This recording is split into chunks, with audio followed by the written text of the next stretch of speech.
And now, stay tuned for the program that is rated tops in popularity for a longer period of time than any other West Coast program in radio history. The Signal Oil program, The Whistler.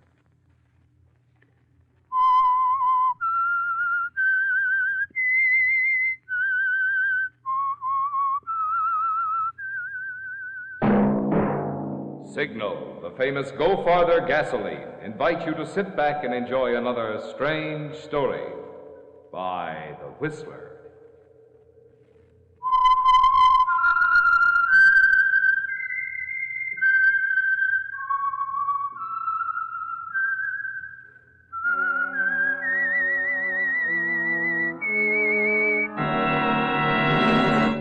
I am the Whistler, and I know many things, for I walk by night. I know many strange tales hidden in the hearts of men and women who have stepped into the shadows. Yes, I know the nameless terrors of which they dare not speak. And now for the Signal Oil Company, The Whistler's strange story. The Clock on the Tower.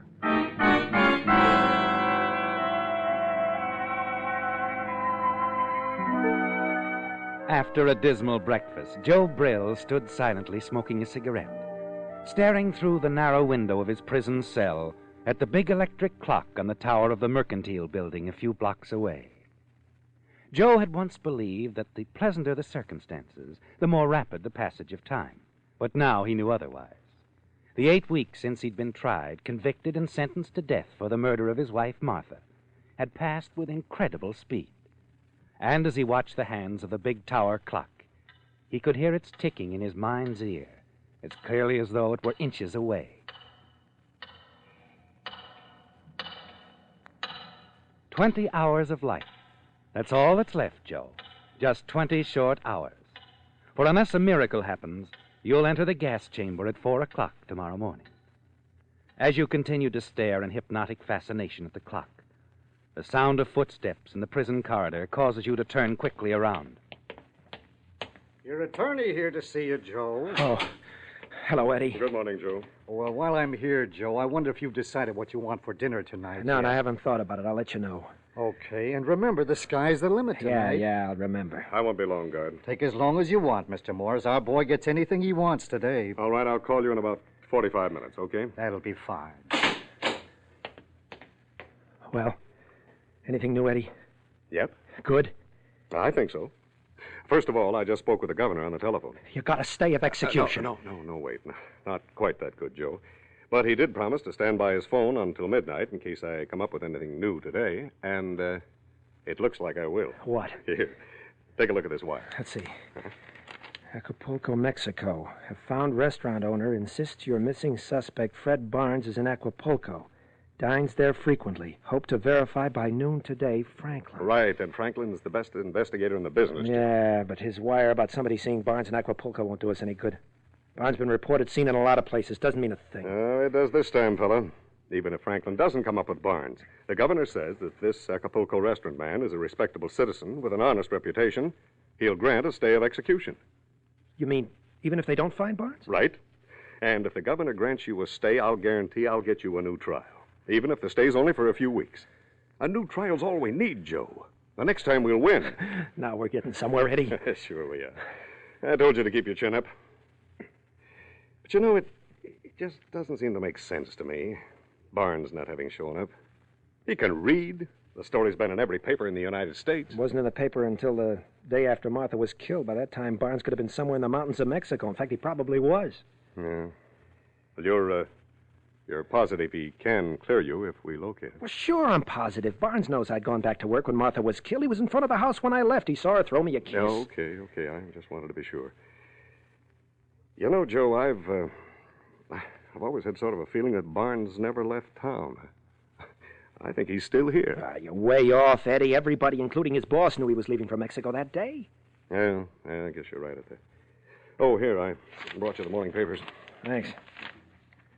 I guess I'm front page again, huh? Well, I haven't had time to look. And don't you spend too much time looking either, Joe. I brought along the transcript of your trial, too. The trial transcript? Why? I want you to study every line of it between now and this evening. I'll be back around 6. Read every word of that thing. Maybe you can find something in it that'll help. Something else I can tell the governor when I phone him this evening. Nothing in that transcript I don't know already. It was my trial. I was there. I remember every word of it. All right, but go over it anyway. Especially the testimony of that Jeffers girl. If she hadn't lied, you wouldn't be in here now. She did lie, didn't she, Joe? Well, of course she did. I broke off completely with her 2 weeks before I married Martha. Where I made my mistake was in being nice to her afterwards. Driving her home from little theater rehearsals, things like that. Yes, you sure did. I knew she'd never gotten over my falling for Martha, but I didn't think she hated me enough to deliberately lie. To send me to the gas chamber. You know I was in love with my wife. Don't you, Eddie? Yeah, I guess I do.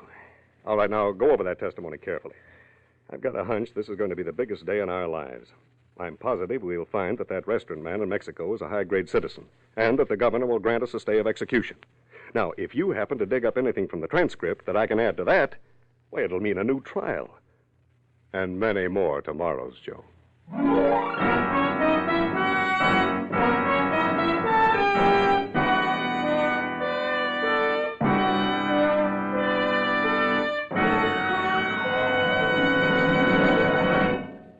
Can you imagine two friends going around together for months or even years, yet never getting to fully know each other? Well, I'll bet that's the case with a lot of you listening to me right now. And the very good friend I'm talking about is your car. That's right. The chances are you don't fully know the performance your car is capable of.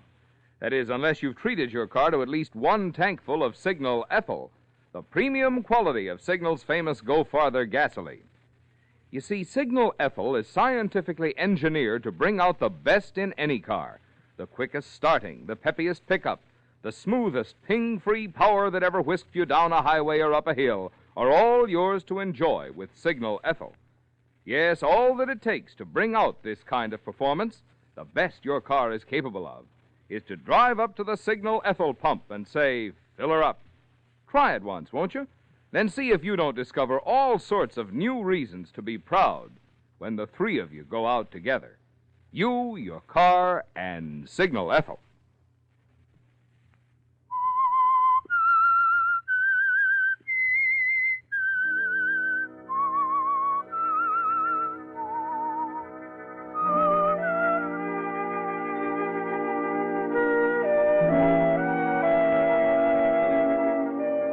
Well, Joe, you never thought you'd be in a spot like this, did you?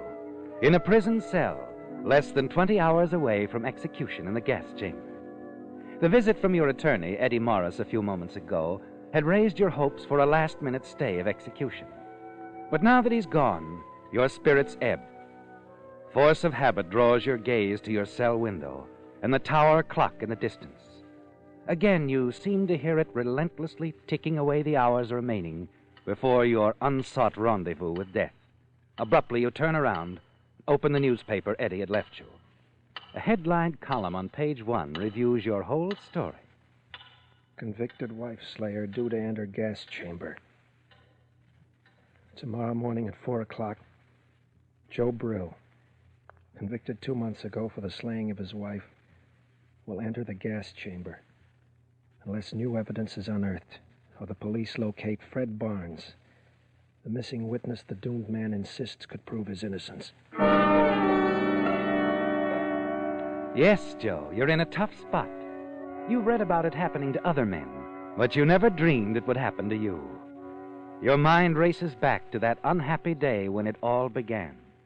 The day the police picked you up at your office and drove you swiftly to police headquarters for questioning.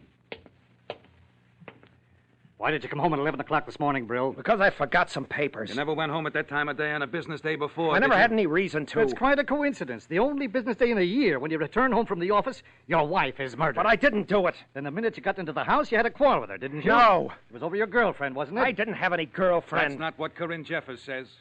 Corinne Jeffers.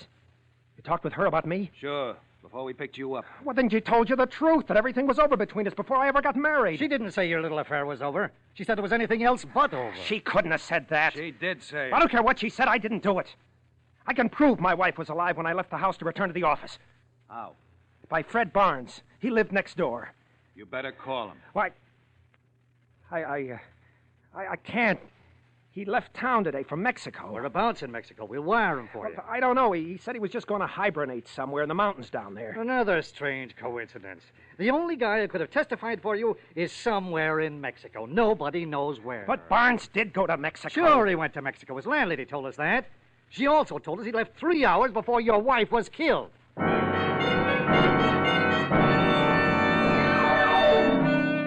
The memory of that first day's questioning at police headquarters still rankles, doesn't it, Joe?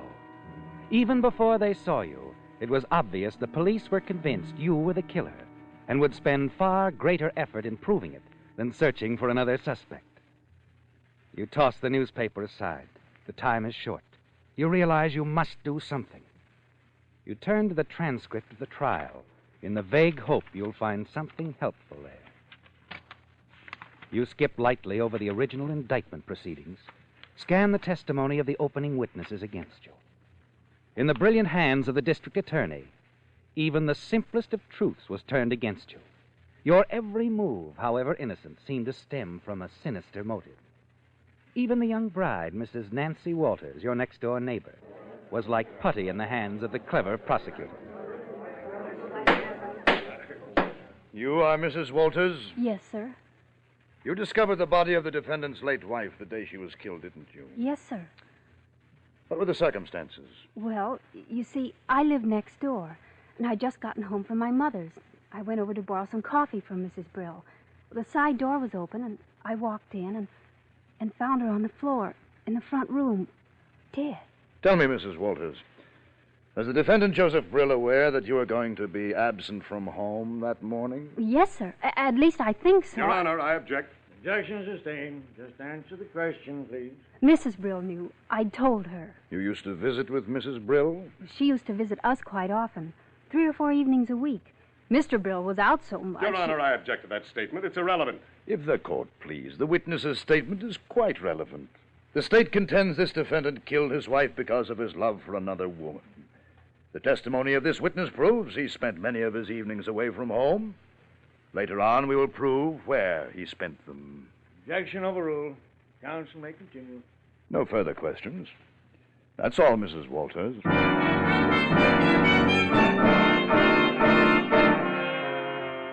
That's the way the whole trial went, didn't it, Joe? Everything your neighbors said seemed to point directly to your guilt. Now, Mrs. Briggs, you've testified you were also a next-door neighbor of the defendant. And you further testified that the defendant was aware you were going to be absent from your home on the morning his wife was killed. You've also heard Mrs. Walters testify that she was absent from her home that morning. Oh, yes, sir. Then it would have been possible for the defendant to have sneaked home, killed his wife, and returned to work without being seen, wouldn't it? Your Honor, I object. Objection sustained. The district attorney is well aware that his question was improper. I must warn counsel that I apologize, Your Honor. I withdraw the question. Proceed. Yes, Your Honor. Now, Mrs. Briggs, for several months prior to the murder, you had a boarder, a young man named Fred Barnes, did you not? Yes, sir. He left your home to go to Mexico the morning of the murder. Is that right? That's correct, sir. Now, Mrs. Briggs, a little while ago, you heard a police officer testify that the defendant swore to the police that Mr. Barnes was standing in front of your home at a few minutes after 11 on the morning Mrs. Brill was killed. Yes, sir, I did. And you know that the defendant further claims that Mr. Barnes saw that the defendant's wife was alive at the time? Yes, sir. Do you know what time Mr. Barnes left for Mexico the morning Mrs. Brill was murdered? Oh, I do, sir. It was about 7:15 when the taxi arrived to take him to the bus station. And you actually saw Mr. Barnes drive off at 7:15, the same morning Mrs. Brill was murdered at a little after 11? Yes, sir. He waved goodbye to me. Then it would have been impossible for Mr. Barnes to have seen Mrs. Brill alive or otherwise at 11, wouldn't it? Oh, yes, sir. Your Honor, please, I object on the grounds that the question calls for a conclusion by the witness. All she knows is that Mr. Barnes said he was going to Mexico and entered a taxi. Objection sustained. No further questions.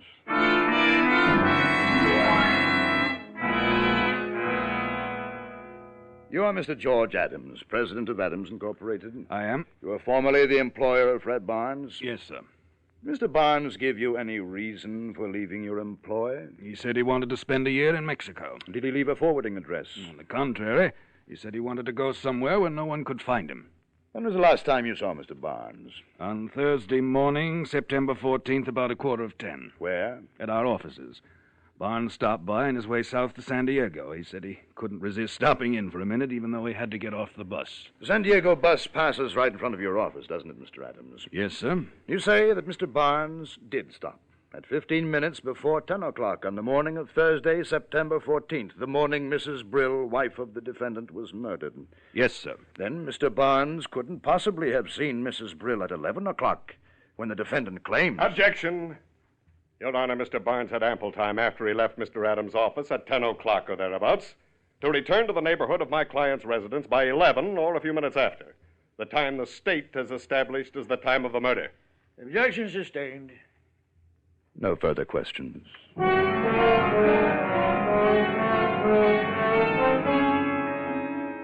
Now, Miss Jeffers, I know this is a painful subject, but were you and the defendant, Joe Brill, in love?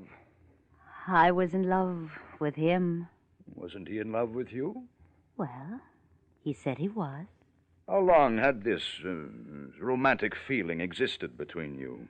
Oh, off and on since we were in high school. You broke off with him when he married, of course. Oh, yes, sir. And how did it happen to resume your association with the defendant after his marriage?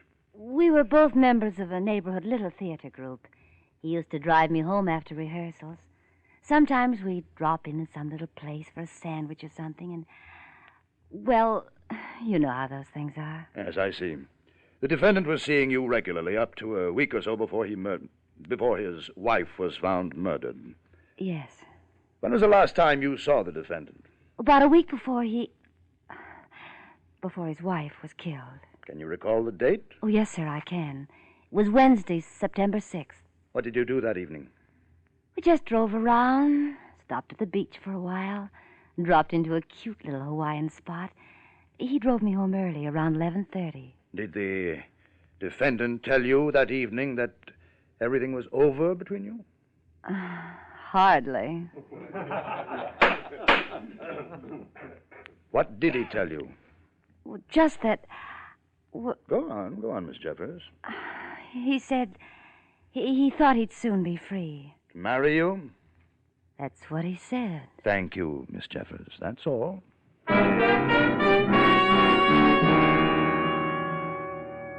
And in closing, ladies and gentlemen of the jury, the state contends that the defendant, Joseph Brill, has been proved guilty of the murder of his wife, Martha, beyond the shadow of a doubt, because of his love for Corinne Jeffers. We contend further that the defendant deliberately chose the time for the murder because he knew his next-door neighbors were absent, and because he further knew that Fred Barnes, the man he claims could establish his innocence, was leaving that same day for parts unknown.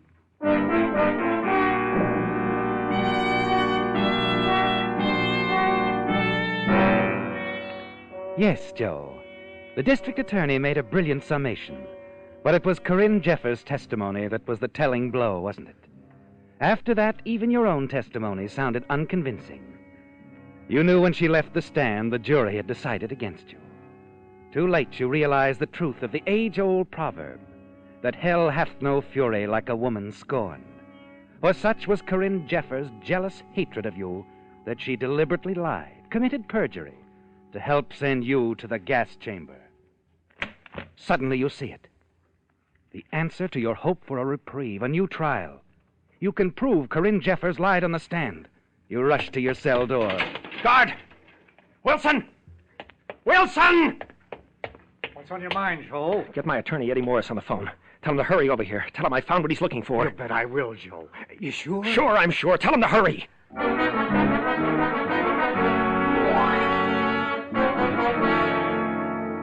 It's all right here in the transcript, Eddie.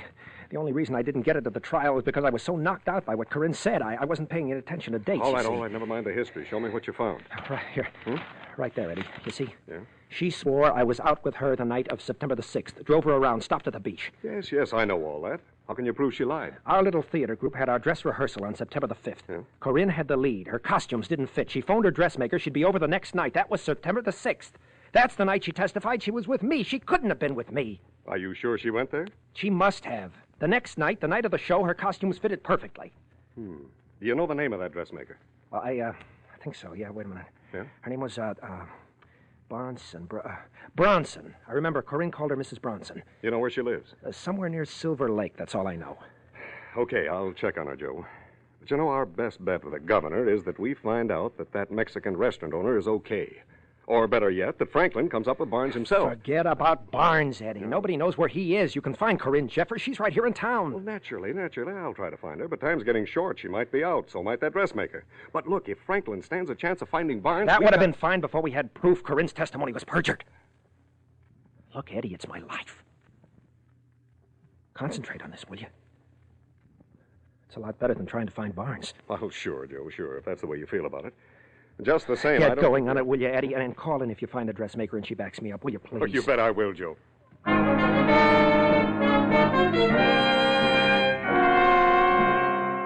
After Eddie leaves, you pace your cell. Try to interest yourself in the newspapers. Finally, light a cigarette, sink down in your cot, and stare through the windows at the big clock.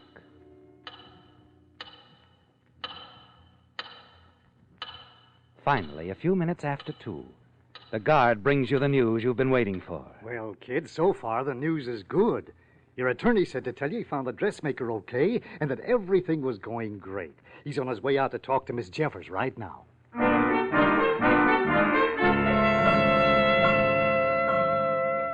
The next few hours seem like years as you wait for further word from your attorney. Finally, the lights in the cell block go on.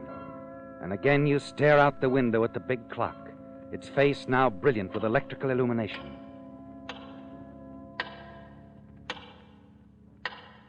"20 minutes of 6. Time is getting more precious with each passing minute, isn't it, Joe? You should have heard from Eddie by now. You begin to wonder if anything could have gone wrong. Again you pace the floor, smoke one cigarette after another. Then at last you hear the guard. Joe, got news for you. And it's plenty good. You sure? Positive. Eddie Morris just phoned. Said to tell you that Corinne Jeffers had admitted her testimony was all one big lie. When? Where is Eddie? Why isn't he here? I guess he's trying to get hold of the governor. He sure has worked hard for you. I'll bet he's as happy as you are. I wonder what's keeping him. He'll be here soon enough. Don't worry about that. Yeah, sure he will. That's not all the good news I got for you. Huh? Eddie said to tell you he'd located Fred Barnes, too. I'm sure glad you hit the jackpot, kid. I always figured you got a bum rap.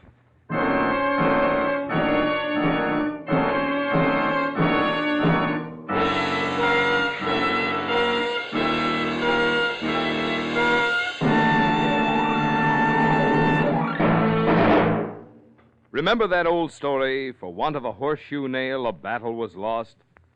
Well, for want of something as small as a windshield wiper blade, a car could be wrecked or a life lost. That's why signal dealers not only carry a complete line of accessories for your driving safety and convenience, but each accessory at a signal station is a recognized brand with a reputation for quality and dependability. For instance, the windshield wipers at signal stations are Rainmaster brand with the patented Clearflex blade, and signal dealers will install one while you wait. The spark plugs handled by signal stations are nationally advertised Champion brand. Their tires are Lee's by Lee of Conshohocken, famous almost half a century for the finest of first-line tires.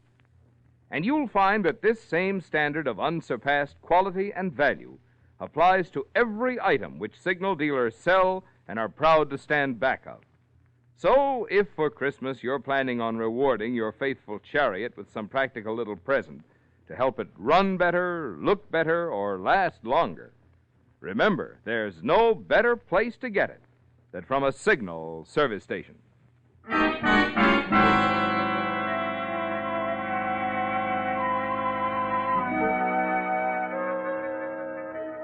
The guard's message left you numb, didn't it, Joe? After all the weeks of waiting, you suddenly learn that Corinne Jeffers, the girl you'd broken off with after you became engaged to your late wife, has admitted that her testimony against you, testimony that had been the deciding factor in swaying the jury's verdict against you, was false. Just a matter of hours before your scheduled execution in the gas chamber, you wonder if Eddie has phoned the governor, whether your stay of execution, the first step toward the new trial, has already been granted. Once again, your eyes wander to the big tower clock. 5 minutes pass. 10, 20, before Eddie finally arrives. You're surprised, shocked at the seriousness of his manner. Hello, Joe. I thought you'd never get here, Eddie. The guard said Corinne Jeffers admitted she lied. She did. Would you call the governor? Not yet. But it's after 6, Eddie. We've still plenty of time. I wanted to see you before I phoned the governor, Joe. The guard said you'd located Barnes, too. I did. Where was he? I'm coming to that. You know, it's funny the way things work out sometimes, Joe. That little Jeffers girl was hard to break. When I got to her house, she wouldn't talk. Then, when I got a little tough, she said she wanted a drink of water and went out to the kitchen. A minute or so later, I happened to look out the window. She was leaving in her car. You didn't let her get away? No, I jumped in my car and followed her. I finally caught up with her and crowded her over to the side of the road. She got out of her car and ran into a grove of trees. I found her on the other side of those trees, hiding in an abandoned quarry. That quarry was right behind your house, Joe. That's where I found Fred Barnes. It was all covered up with an old raincoat and dirt. But not quite enough dirt. Nothing to say, Joe.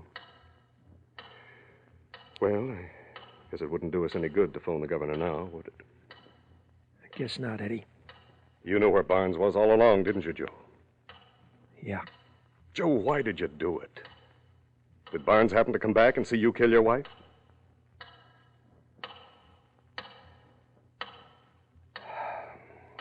Well, it's almost time to order that last big dinner, Joe. Would you like to tell me about it first? Might as well, Eddie. When I returned home from the office unexpectedly that last morning, Barnes was there, too. Then he did come back. Yes, he did. When I opened the front door, I saw him in the living room with Martha. She was in his arms. They were planning to go to Mexico. Together.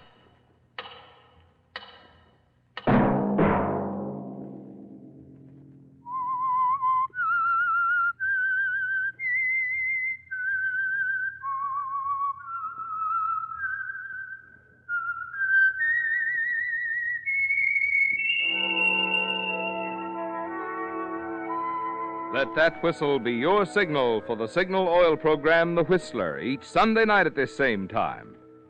Signal Oil Company has asked me to remind you that there's an easy way we can all help to make this holiday season happier for ourselves and others. Drive at sensible speeds, be courteous, and obey traffic regulations. It may save a life, possibly your own.